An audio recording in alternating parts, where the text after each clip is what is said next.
นะโอ้ยเพิ่นว่าจะเป็นมวลเพิ่นว่ามาเมื่อนี้เพิ่นว่าเนาะเอามาบดเราด้วยแม่เด้อทีมงานเนาะเจ้าเอากระสาถือว่าในรวงสามัคคีรอบนี้กับจะเป็นเกียรติแก่ทางทานวิรัตเนาะเลขาหน่วยพักทางที่สว่างใต้ตามมาด้วยทางโซเนาะถือว่าบ้านน้ำมุกของพวกเขาถือว่างานสิจบกันเป็นพื้นได้นี่เนาะตามมาด้วยทานครับเฮาเนาะทางปกสเฮาหน่วยงานปกสเฮาเนาะผู้ที่ต่อไปก็เป็นทานกลมเด้ออยู่ทางใดตามมาด้วยทางพอเครือมี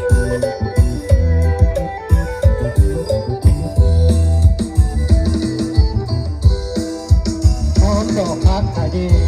วันเสาร์แรงทำลงมาเก็บเพียงกะนาของบนทางตาดังวนวนเก็บดอกเก็บขาดำเก็บหมอลำฟ้ากันเด็กดำร้อยปันควรถึงตกมาสวยสาโอ้ยอีสานบ้านเฮา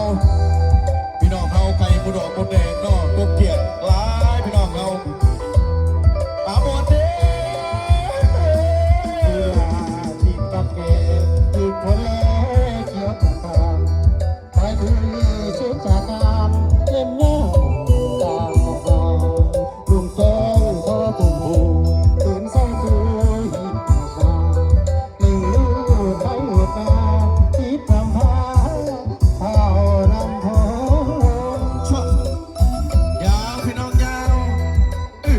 ชั่ว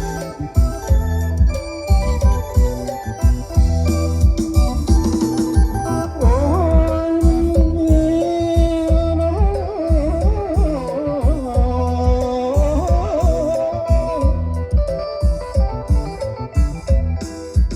ยสายจะรอบันได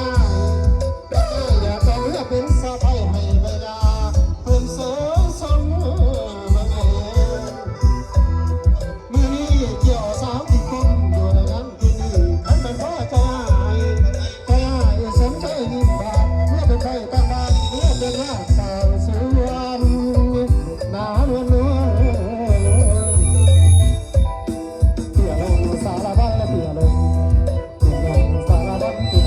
เตี้ยน้ำงามให้มันกับดินเตี้ยน้ำงามให้มันดำกับดินดูขึ้นสารบัญเรื่องดินดูขึ้นแล้วขอเสริมพร้อมเติมเส้นแดงเส้นเดินน้ำมันน้ำพันสาดและบังเอิญ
เอา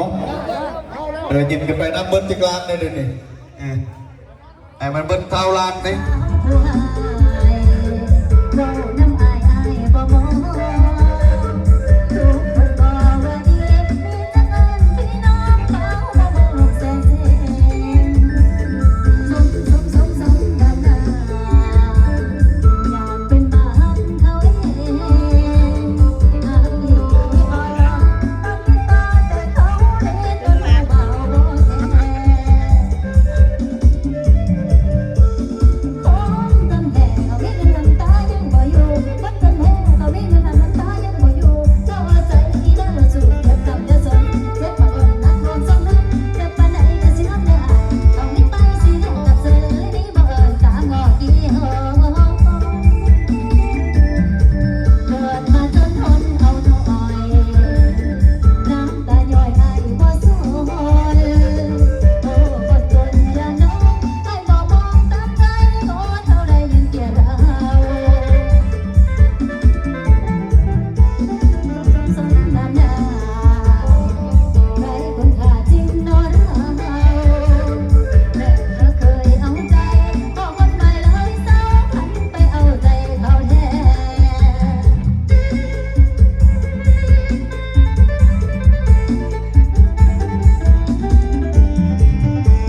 แหว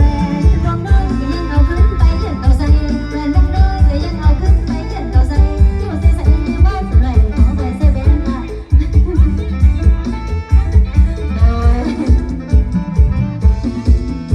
เอาบ่โซนบ่รู้ญาติให้จีบเด้ออาจารย์สองเดือนแล้วขอพัน